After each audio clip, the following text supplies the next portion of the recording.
आरक्षण, रिजर्वेशन बहुत ही संवेदनशील मुद्दा है। ये शब्द सुनकर ही किसी का चेहरा गुलाब सा खिल जाता है तो किसी का चेहरा आग बबूला हो जाता है। ये ऐसा टॉपिक है, ये ऐसा ज्वलनशील मुद्दा है जो हमेशा समाचार में बना रहता है, हमेशा छाया रहता है। अब भी हाल फिलहाल में तो ये और भी जोर शोर से चर्चा में आ गया।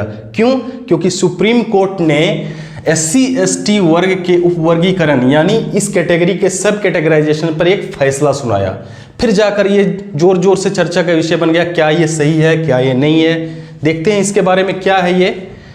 देखिए हाल में क्या हुआ, सर्वोच्च न्यायालय ने अपना फैसला दिया।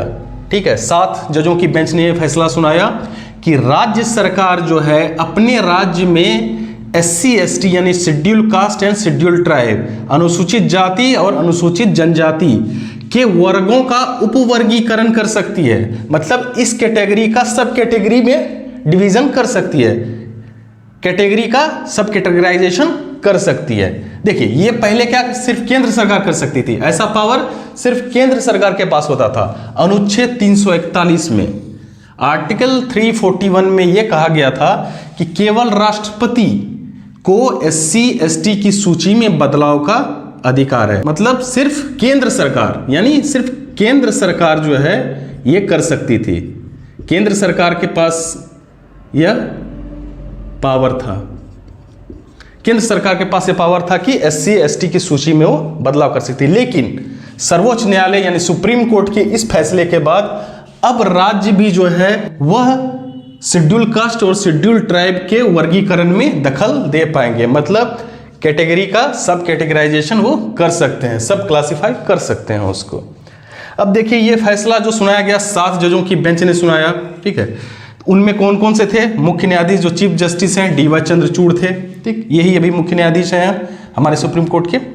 उसके अलावा justice BR Gavai, justice Vikram Nath, justice Pankaj Mittal, justice Manoj Mishra, justice Satish Chandra Sharma, justice Bela M Trivedi, ये जो हैं इनके खिलाफ थी। मतलब 6-1 के द्वारा जो है ये फैसला सुनाया गया। साथ ही सुप्रीम कोर्ट ने यह सुझाव भी दिया कि राज्यों को जो है SC/ST समुदाय में क्रीमी लेयर की पहचान करनी होगी, क्रीमी लेयर की पहचान करनी होगी। अभी जो है अभी वर्तमान में सिर्फ OBC में क्रीमी लेयर की व्यवस्था है, सिर्फ OBC में ही अभी क्रीमी लेयर चल रहा है। क्रीमी लेयर है क्या? मतलब आपके माता पिता का इनकम सालाना कितना हो, 8 लाख से ऊपर हो, मतलब आप क्रीमी लेयर में हैं। आपको वो सुविधा, वो छूट नहीं मिलेगी जो पिछड़े वर्ग यानी OBC में जो छूट दी जाती। तो सर्वोच्च न्यायालय ने राज्यों को क्या निर्देश दिया, क्या सुझाव दिया कि अपने राज्य में जो है वो SC/ST समुदाय में क्रीमी लेयर की पहचान करे। इसके लिए पॉलिसी बनाए, अनिवार्य रूप से वो पॉलिसी बनाए। तो सुप्रीम कोर्ट ने अपने फैसले में क्या बताया है, कहा है राज्य जो है अपने राज्य के अंतर्गत schedule caste and schedule tribe का उपवर्गीकरण कर सकती है, मतलब सब कैटेगराइजेशन कर सकती है। और साथ ही शेड्यूल कास्ट और शेड्यूल ट्राइब समुदाय में जो है क्रीमी लेयर की पहचान कर सकती है। देखिए ऐसा निर्देश सुप्रीम कोर्ट ने क्यों दिया होगा, ऐसा सुझाव क्यों दिया होगा? क्योंकि जो SC/ST समुदाय हैं इनमें जो असल में जो एक्चुअल में डिजर्व करते हैं, जो आरक्षण का सही मायने में जिनको चाहिए, उनको ही नहीं मिल रहा है। क्रीमी लेयर को क्यों बोला गया कि पहचान किया जाए क्रीमी लेयर का? क्योंकि देखिए जैसे कि उदाहरण ले लीजिए, कोई SC/ST समुदाय का ही कोई एक वर्ग है, वो IAS बन गया, या कोई बड़े बैंक में है बैंक मैनेजर बन गया, या विधायक बन गया, या MP बन गया है, सांसद बन गया है, तो उनके बच्चे और जो पिछड़े समुदाय हैं पूरे, जो वास्तव में पिछड़े हैं, वंचित हैं, उनके बच्चे, क्या उनमें समानता का भाव देखा जा सकता है? क्या वो समान है? बिल्कुल भी नहीं है, वो बिल्कुल भी समान नहीं है। तो इसलिए बोला गया है कि क्रीमी लेयर का पहचान किया जाए, तब जाकर होगी असली समानता। असली समानता के लक्ष्य को हम प्राप्त कर सकते हैं। जैसा कि हम जानते हैं कि हमारे संविधान ने हमें समानता का अधिकार दिया है, समानता का मौलिक अधिकार हमें दिया है। और यह भी जानते हैं कि कुछ वर्ग ऐसे हैं जो ऐतिहासिक रूप से भेदभाव का शिकार रहे हैं, हमेशा से भेदभाव का शिकार रहे हैं। वंचना, उत्पीड़न, पिछड़ापन इनमें कॉमन रहा है।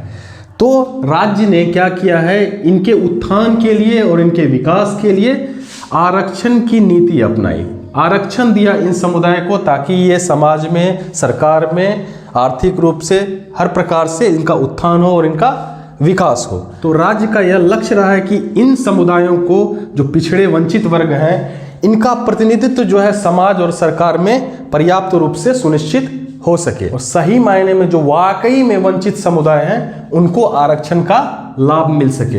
हाल फिलहाल में सुप्रीम कोर्ट का जो फैसला है, उन्होंने ये जो फैसला दिया है, इन पर इस टॉपिक को, आरक्षण के टॉपिक को लाइमलाइट में लाकर रख दिया है। अब ये सुनिश्चित हो गया है कि इससे क्वेश्चन आएगा ही आएगा आने वाले एग्जाम में। तो अनुच्छेद 15 और अनुच्छेद 16 दोनों बहुत ही इंपॉर्टेंट हो जाता है। आर्टिकल 15 और आर्टिकल 16 ये दोनों अभी बहुत ज़्यादा इंपॉर्टेंट हो जाता है, एग्जाम्स में पूछा जाना चाहिए इनसे रिलेटेड क्वेश्चन। तो आइए देखते हैं आर्टिकल 15, आर्टिकल 16 क्या कहता है, हमें क्या अधिकार देता है, उसके बारे में चर्चा करते हैं। आर्टिकल 15, इसमें कहा क्या गया है? इसमें कहा गया है धर्म, नस्ल, जाति, लिंग और जन्मस्थान, ये 5 चीजें हैं।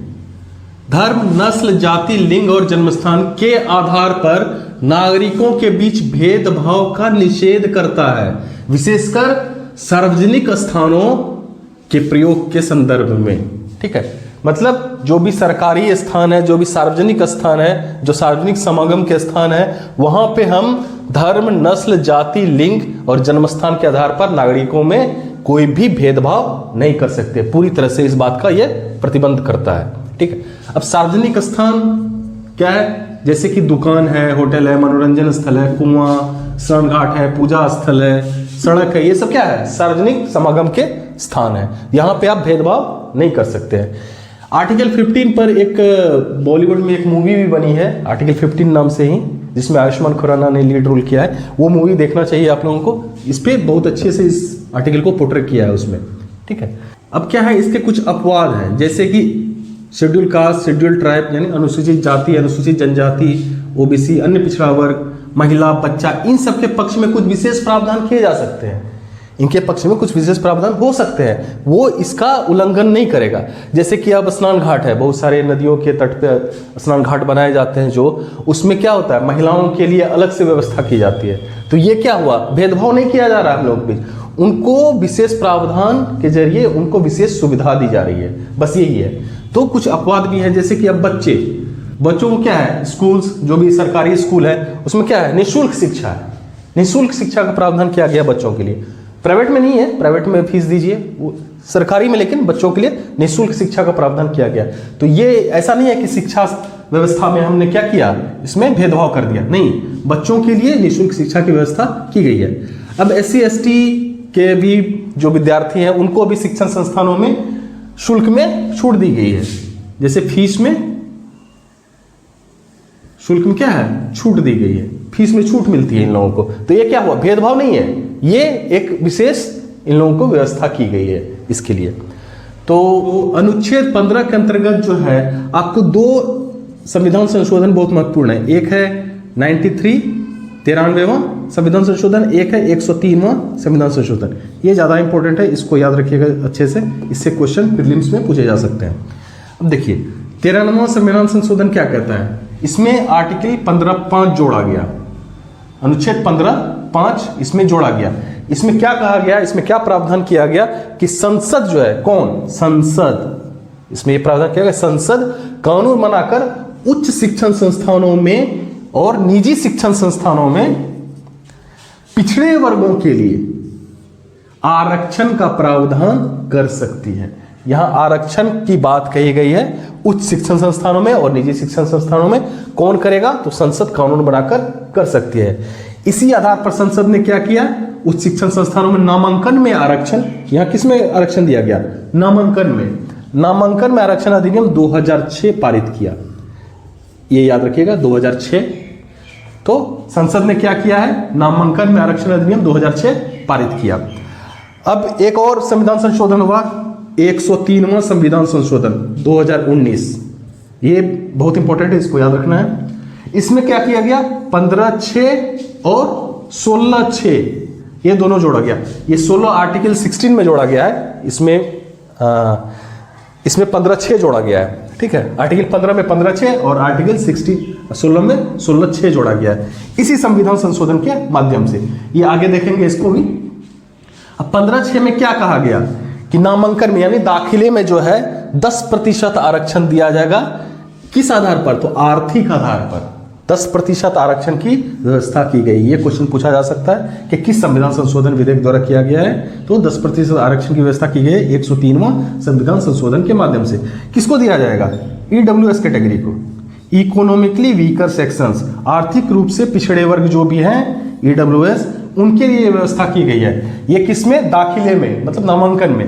और 16(6) में जो आगे चल के पढ़ेंगे उसमें क्या किया गया, उसमें भी 10% आरक्षण की व्यवस्था की गई है, लेकिन किसमें? तो नौकरियों में, मतलब भर्ती में। ठीक है, सरकारी नियोजनों में 10% आरक्षण की व्यवस्था की गई 16(6) के द्वारा। ठीक, अभी तो हम लोग 15 आर्टिकल 15 पढ़ रहे हैं, इसमें 10% आरक्षण की व्यवस्था की गई है ईडब्ल्यूएस के लिए।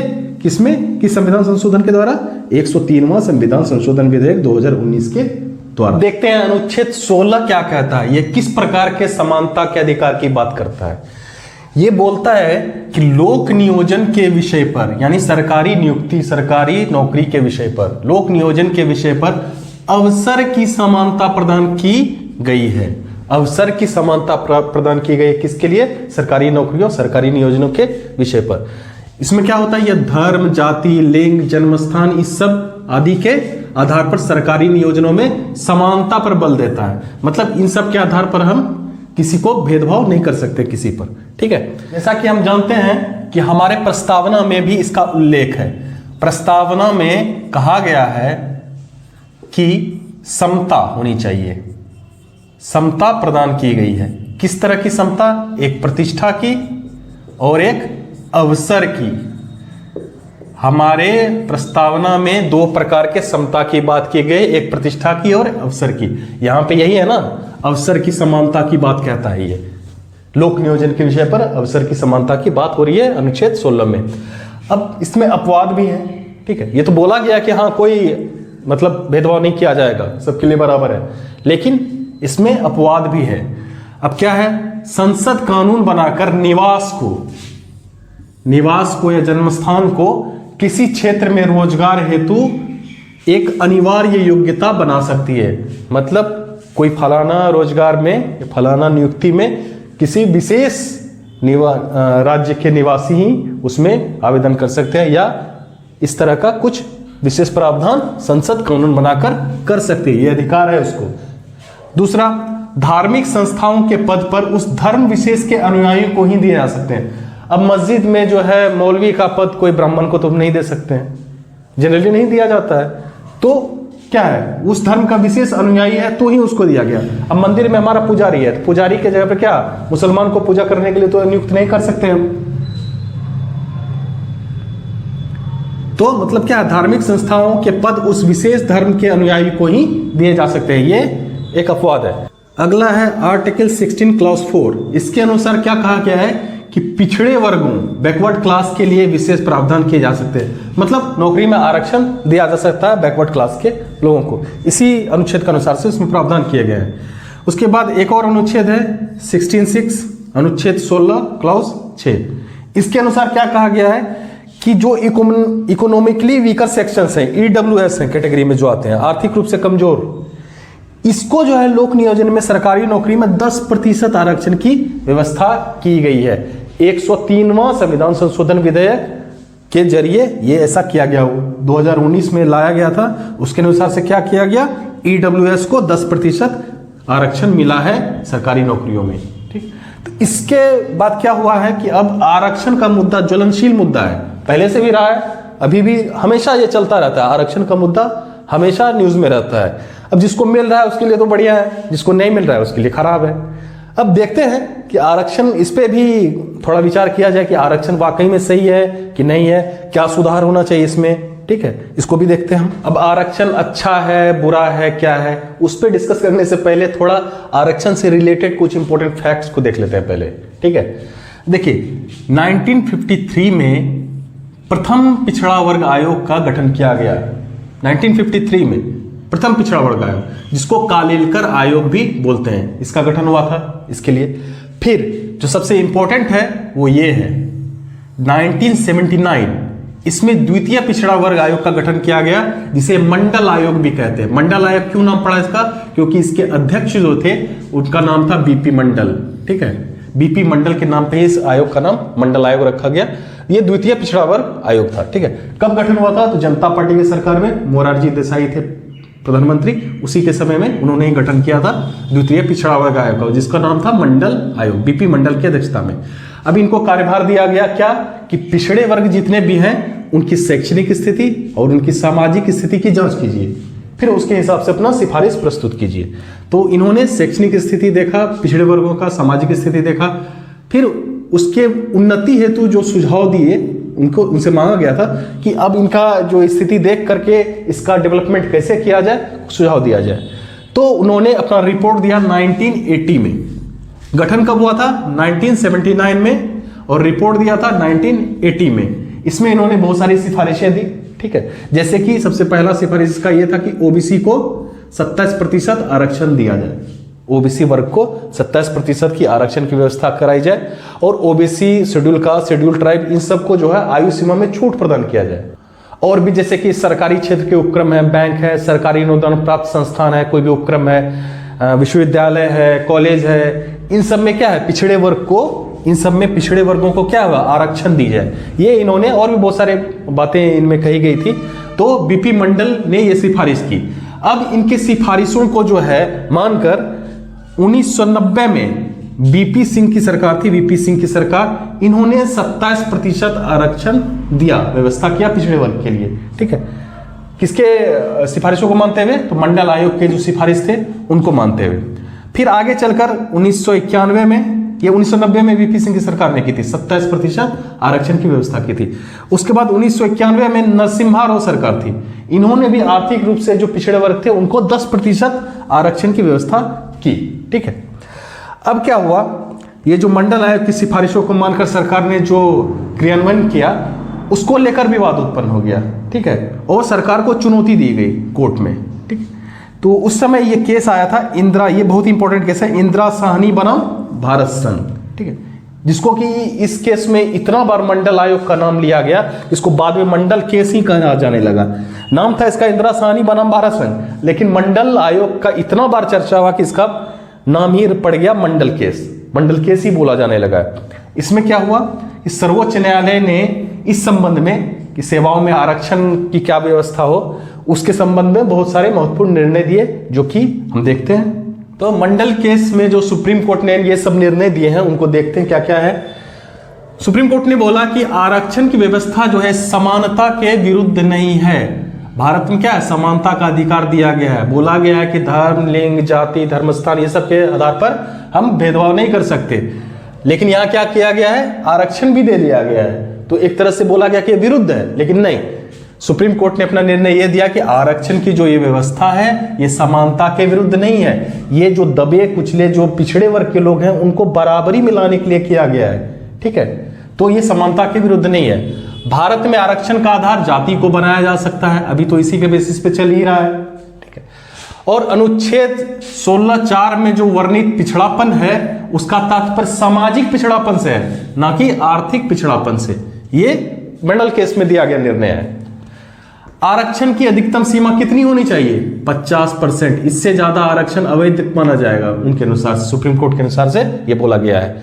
और पिछड़े वर्गों में भी एक संपन्न तबका है जिसको बोलते हैं क्रीमी लेयर। ठीक है, तो क्रीमी लेयर को क्या है, आरक्षण का लाभ नहीं मिलेगा। पिछड़ा वर्ग को मिलेगा, बट पिछड़ा वर्ग में जो क्रीमी लेयर है उनको नहीं मिलेगा। आरक्षण की व्यवस्था का न्यायिक पुनरावलोकन हो सकता है, जुडिशियल रिव्यू हो सकता है। मतलब जो भी कोई कानून बनाए गए हैं, अगर आरक्षण की व्यवस्था की गई है उस तरह से, तो न्यायालय जो है, सुप्रीम कोर्ट, हाई कोर्ट, जो भी कोर्ट है, उसका जांच कर सकता है। ये जांच कर सकता है। आरक्षण केवल आरंभिक नियुक्ति तक ही सीमित है, प्रोन्नति में आरक्षण लागू नहीं किया जा सकता है। इसमें कहा गया था मंडल केस के इसमें कि आरंभिक नियुक्ति तक ही सीमित है, प्रोन्नति में आरक्षण नहीं मिलेगा। लेकिन क्या हुआ बाद में, 77वां संविधान संशोधन हुआ, फिर आगे चलकर 77वां संविधान संशोधन हुआ। इसमें शेड्यूल कास्ट और शेड्यूल ट्राइब को प्रोन्नति में भी आरक्षण दिया गया। प्रोन्नति में वह आरक्षण की व्यवस्था इसमें की गई। ठीक है, फिर इस पे भी विवाद उठा, फिर से इस पे केस हुआ, जो एम नागराज केस हुआ था 2006 में। इसमें प्रोन्नति में आरक्षण पर कुछ निर्णय दिए गए। इसमें कहा गया कि प्रोन्नति में आरक्षण जो है ये स्वतः नहीं है, ऑटोमेटिक नहीं है। अगर सरकार जो है प्रोन्नति में आरक्षण लागू करना चाहती है तो कुछ बिंदु है उसके परिप्रेक्ष्य में ही उसको लागू किया जा सकता है। वे सब कुछ शर्तें हैं उसमें। अब उसमें क्या क्या बिंदु है इसमें इंपॉर्टेंट, कि अगर आपको लागू करना है आरक्षण इसके लिए तो उस वर्ग का पिछड़ापन देखना होगा। पहला बात, कितना हद तक पिछड़ा है, पहला वो पॉइंट हो जाएगा। दूसरा, सरकारी सेवाओं में उच्च स्तर पर अपर्याप्त प्रतिनिधित्व, मतलब टॉप लेवल में जो है कोई भी डिपार्टमेंट में टॉप लेवल पर उस समूह के, उस वर्ग के लोगों का प्रतिनिधित्व है कि नहीं, उसमें वो लोग कार्यरत है कि नहीं। अगर नहीं है तो प्रोन्नति दिया जा सकता है, प्रोन्नति में आरक्षण किया जा सकता है, टॉप लेवल में अगर नहीं है तो। ठीक। और प्रशासनिक दक्षता, सबसे बड़ी बात तो यह है, प्रशासनिक दक्षता कितना योग्य है वो, उस पर तथ्यपरक आंकड़े वो देखा जाएगा कि हाँ उसमें योग्यता है भी कि नहीं है। ठीक है, अब मानिए कि किसी वर्ग का प्रतिनिधित्व नहीं था आईपीएस में, ठीक है, उसको डाल दिया गया, आईपीएस बन गया। अब जाता है, एक गोली मारा, 5 गोली खा के आ गया, अब उसको क्या डीआईजी बना दें? नहीं बना सकते ना।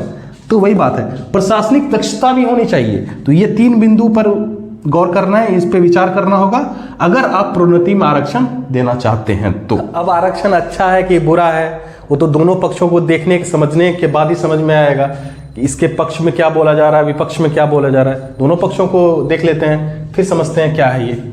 तो देखिए, आरक्षण को जो सपोर्ट नहीं करते, जो इसके अगेंस्ट में होते हैं, उनका ये कहना है कि इससे योग्यता की अवहेलना होती है। मतलब आप टैलेंटेड हैं बट आपके टैलेंट को वो रिस्पेक्ट नहीं मिल रहा है। मिर्जापुर से जब मुन्ना भैया ने बोला था, दुख तो तब होता है जब आप योग्य हो और आपकी कद्र ना हो। मतलब यही बात है, आप योग्य हैं, आप कोई भी पद पे जा सकते हैं, लेकिन आरक्षण के कारण जो आपसे कम योग्य है वो आपसे ऊपर चले गए हैं, तो योग्यता की अवहेलना हो रही है यहाँ पे। सामान्य श्रेणी यानी जनरल कैटेगरी के उम्मीदवारों के अवसर कम हो जाते हैं। बहुत सारे जो कुछ भी, जैसे कि कुछ भी पद के लिए वैकेंसी निकली है, उसमें क्या होता है, आधे से ज्यादा सीट क्या होते हैं, रिजर्व ही हो जाते हैं। तो जो जनरल कैटेगरी के अनरिजर्व अनारक्षित श्रेणी के जो लोग हैं उनके लिए क्या हो गया, अवसर घट गया, वहीं पे अवसर घट गया। अब कम में ही उसको फाइट करना है। नेक्स्ट है, इससे स्वयं पिछड़े वर्गों में भी स्तरीकरण हो रहा है, स्तरीकरण बढ़ता जा रहा है। अब जैसे ओबीसी है, ओबीसी में भी अब ईबीसी है, ठीक है, इसमें भी क्या लेयर बाय लेयर बढ़ता जा रहा है। इसमें तो लोग क्या करते हैं, अब बोलते हैं भैया हमको तो एससी में डाल दो, भैया हमको ओबीसी में डाल दो, हमको एसटी में डाल दो। उसके लिए आंदोलन चलाया जा रहा है। ठीक है, क्यों? इसी से प्रेरित होकर कि पिछड़े वर्ग में चले जाएंगे, एसटी में चले जाएंगे, एससी में चले जाएंगे तो नौकरी आसानी से मिल जाएगी, इस बात को लेकर। अब देखिए, व्यवहार में अगर देखें तो आरक्षण की नीति बनाई गई थी, ये क्या हो गई है, वोट बैंक की राजनीति का शिकार हो गई है। ठीक है, अब क्या करता है, जो नेता लोग हैं जो वोट बैंक की राजनीति करते हैं, वैसे नेता आरक्षण की नीति का क्या करते हैं, लाभ उठाते हैं अपने इलेक्शंस में, अपने कैंपेनिंग में। बोलते हैं हम बन गए तो आरक्षण इतना कर देंगे, तुम लोगों को नौकरी दे देंगे, तुम्हारी जाति को पूरा आरक्षण दे दिया जाएगा, यही सब बोल के क्या बोलते हैं, गुमराह करते हैं। तो क्या बोल रहे हैं, आरक्षण की नीति को वोट बैंक की राजनीति बना दिया गया है। भारत में आरक्षण का आधार जो है जाति है। अभी आरक्षण जो दिया जाता है वो जाति के आधार पर ही दिया जाता है, जिससे क्या होता है, राजनीति में जातिवाद का प्रभाव बढ़ता है। बोलता है कि अच्छा, कॉमन पब्लिक भी बोलता है कि ये हमारी जाति का उम्मीदवार है, ये इस बार हम इसी को वोट देंगे, इसको वोट देंगे, अगर ये जीत गया तो हमारी जाति वाले को नौकरी देगा। तो ये सब क्या है, जातिवाद जो है बढ़ता जा रहा है आरक्षण की वजह से। ये सब है अगेंस्ट में, जो आरक्षण के अगेंस्ट में उनका ये तर्क है। अब पक्ष में देख लेते हैं कि क्या ये सही है, ये तो इस हिसाब से तो ये गलत है। अब देखते हैं ये सही है कि नहीं है। इसके पक्ष में जो बुद्धिजीवी लोग हैं उनका ये कहना है कि ये पॉजिटिव डिस्क्रिमिनेशन है, मतलब सकारात्मक विभेद है। इससे हम खराब नहीं कर रहे हैं व्यवस्था को, इससे हम जो दबे कुचले, जो वंचित वर्ग के लोग हैं उनको हम आगे बढ़ाने का अवसर दे रहे हैं। तो अवसर की समानता के ये विरुद्ध नहीं है। ठीक है, इसकी मुख्य समस्या क्या है, भारत में योग्यता की कमी नहीं है, अवसर की कमी है। मतलब जो दबे कुचले वर्ग के लोग हैं, पिछड़े वर्ग के लोग हैं, उनको अवसर ही नहीं मिला कभी। योग्यता उनमें है, बट उनका क्या है, सामाजिक पिछड़ापन है, शैक्षणिक पिछड़ापन रहा है, आर्थिक पिछड़ापन रहा है, थोड़ा दबे कुचले रहे हैं, तो उनको क्या है, समाज में बराबरी पर लाने के लिए कुछ आरक्षण देना पड़ेगा, तब वो बराबर के अधिकारी होंगे। ठीक है। आरक्षण जो है कमजोर वर्गों को अवसर उपलब्ध कराता है। मतलब मुख्य समस्या ये नहीं है कि योग्यता नहीं है, मुख्य समस्या ये है कि अवसर नहीं मिल रहा है। और ये जो आरक्षण है ना, ये जो दबे कुचले वर्ग के लोग हैं, कमजोर वर्ग के लोग हैं, पिछड़े वर्ग के लोग हैं, दलित वर्ग के लोग हैं, उनको क्या करता है, अवसर देता है, अवसर की समानता उपलब्ध कराता है ये। ठीक है। एक बात और, भारत में जो पिछड़ी जातियां है वो सालों से वंचन का शिकार रही है, ये तो किसी से छुपा हुआ है नहीं। छोटी जातीय को लोगों को बहुत दबा कर रखा जाता था, उनको आगे नहीं बढ़ने दिया जाता था। यहाँ तक कि अभी भी बहुत सारे जगह ऐसे हैं जहाँ पे दलित वर्ग के लोग जो है ना, बारात में घोड़ी पर चढ़ के नहीं जा सकते, ऊंचे वर्ग के लोग उनको पीट देते हैं। सोचिए कितना डिस्क्रिमिनेशन चल रहा था। तो उनसे उस हिसाब से देखें तो ये जो पिछड़ी जातियां हैं सालों से वंचन का शिकार रही है। ये जो आरक्षण जो है हमारे संविधान में वर्णित व्यक्ति की गरिमा के लक्ष्य को पूरा करने में मदद करता है। जो ये वंचन का शिकार रही है उनको गरिमापूर्ण जीवन देने का ये लक्ष्य को पूरा करता है ये। ठीक है। अब वंचित वर्ग को आरक्षण अगर दिया जाता है, जो भी पिछड़े वर्ग है उनको आरक्षण देता है, तो मतलब प्रशासन में उसकी भूमिका बढ़ेगी, उनके लोग प्रशासन के टॉप लेवल पे जाएंगे, वहाँ पे वो काम करेंगे, तो क्या होगा, समाज में उनके प्रति सोच में भी बदलाव होगा। ठीक। जैसे छोटे जात का कोई या छोटा वर्ग का या दबा कुचला वर्ग का कोई व्यक्ति मानिए अच्छे पोजीशन पे पहुंचता है, मानिए IAS बन गया, तो लोग उनको क्या है, सम्मान की नज़रों से देखते हैं। तो समाज में क्या होता है, उस वर्ग के लोगों के लिए भी सम्मान जगता है, तो जातिवाद को कम करने का ये चांस मिलता है। ठीक है।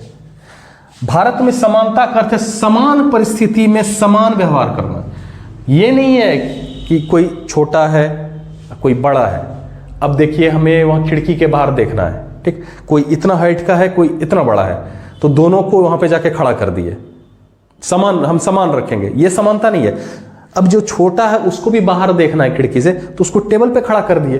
अब टेबल पे खड़ा कर दिए तो ये इस लेवल पे आ गया, ठीक है, तब दोनों खिड़की से बाहर देख रहा है, मैच चल रहा है, खिड़की से बाहर मैच चल रहा है, खिड़की से बाहर देख रहा है, तो दोनों को देखने का अवसर तो मिला। यही काम करता है आरक्षण। आरक्षण क्या हुआ, छोटे दबे कुचले लोगों को क्या करता है, एक टेबल देता है, ताकि आप जो संपन्न हैं उनके बराबर पे खड़े होके तब समानता का अनुभव करें। ठीक है। तो ये है आरक्षण। तो भारत में समानता का अर्थ है समान परिस्थिति में समान व्यवहार करना। मतलब क्या है, मतलब जो है ये आरक्षण जो है अवसर की समानता के विरुद्ध नहीं है, ये सकारात्मक विभेद है। हाँ, अभी भी कुछ कमियां हैं आरक्षण में, ठीक है, वो एकदम परफेक्ट नहीं है। अभी जो हमारा सिस्टम है इंडिया में, जो आरक्षण का सिस्टम है, परफेक्ट नहीं है, लेकिन उनको परफेक्ट बनाया जा सकता है। कुछ कमियां हैं, उनको भी ठीक किया जा सकता है।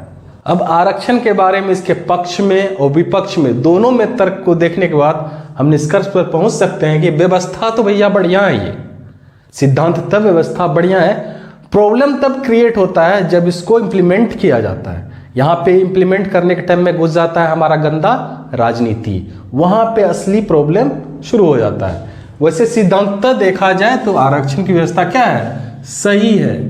समस्या का जड़ है इसका इम्प्लीमेंटेशन, सही से इम्प्लीमेंट नहीं किया जा रहा है इसको, तो इसको दूर करना जरूरी है, तब ना इसको सही माना जाएगा। देखिए आरक्षण को क्या है, एम्पावरमेंट यानी सबलीकरण, इससे जोड़ के देखा जाना चाहिए। अब भारत में जो है आरक्षण को सामाजिक आर्थिक न्याय प्राप्त करने का एकमात्र साधन अगर आप मान लोगे, तब तो कोई काम का नहीं रहेगा ये आरक्षण, इसके विरोध में ही सब खड़े हो जाएंगे। इसको सामाजिक आर्थिक न्याय प्राप्त करने का एकमात्र साधन नहीं मानना चाहिए, इसको अनेक साधनों में से एक साधन के रूप में इसका प्रयोग कर सकते हैं। हम जानते हैं कि भारत में जो है सामाजिक आर्थिक स्तर पर बहुत विभिन्नता है, बहुत सारे वर्ग हैं, इसमें बहुत सारा लेयर है हमारे पास। अब जो है समानता का जो अधिकार देना है सबको, तो वो प्राप्त करने में थोड़ा टाइम तो लगेगा, तो उसके लिए बहुत सारे साधन हैं। अब आरक्षण को ही एकमात्र साधन मान लीजिएगा, कुछ भी हो तो आरक्षण दे दो, ये हो गया आरक्षण दे दो, तो नहीं चलेगा।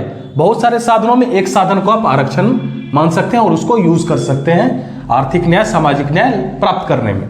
ठीक, आरक्षण की नीति को आरक्षण की राजनीति से अलग करना बहुत जरूरी है। सबसे बड़ा फंदा यही है आरक्षण की राजनीति। सारे नेता क्या है, वोट बैंक की राजनीति करने लगे हैं। वोट बैंक की राजनीति में क्या है, आरक्षण की राजनीति कर रहे हैं। ले मैं बन जाऊंगा तो तुम्हें नौकरी दे दूंगा, तुम्हें आरक्षण दे दूंगा, तुम्हें इस कोटे में शामिल कर लूंगा। यही सब बोल बोल के क्या किया, जनता को गुमराह कर दिया। तो आरक्षण की नीति को आरक्षण की राजनीति से अलग करना बहुत ही जरूरी है। अब आरक्षण के तहत जो है आर्थिक आधार को भी शामिल करने पर विचार होना चाहिए। भैया अब हम कहाँ पे जी रहे हैं, ग्लोबलाइजेशन के जमाने में जी रहे हैं, तो यहाँ भी आप पुराने जमाने पे चलोगे तो नहीं होगा, कुछ अपग्रेड्स करने पड़ेंगे। अभी क्या है, जाति के आधार पर ही, तो आर्थिक आधार को भी आरक्षण के तहत शामिल करने पर विचार होना बहुत जरूरी है, इस पर चर्चा होना चाहिए। एक और है, आरक्षण के लिए समय सीमा तय की जानी चाहिए। अब आरक्षण दे दिए हैं भैया, कब तक, जीवन भर, जब तक भारत है, जब तक विश्व है, तब तक चलता रहेगा आरक्षण। ऐसा करेंगे तो फिर कोई फायदा नहीं है। आरक्षण के लिए एक समय सीमा है, एक डेडलाइन बनाना चाहिए और प्रभावी तरीके से उस समय सीमा के भीतर उसके उद्देश्यों को, उसके लक्ष्यों को प्राप्त कर लेना चाहिए। आरक्षण का जो प्रावधान है सही मायने में तब जाकर वो न्यायसंगत कहलाएगा।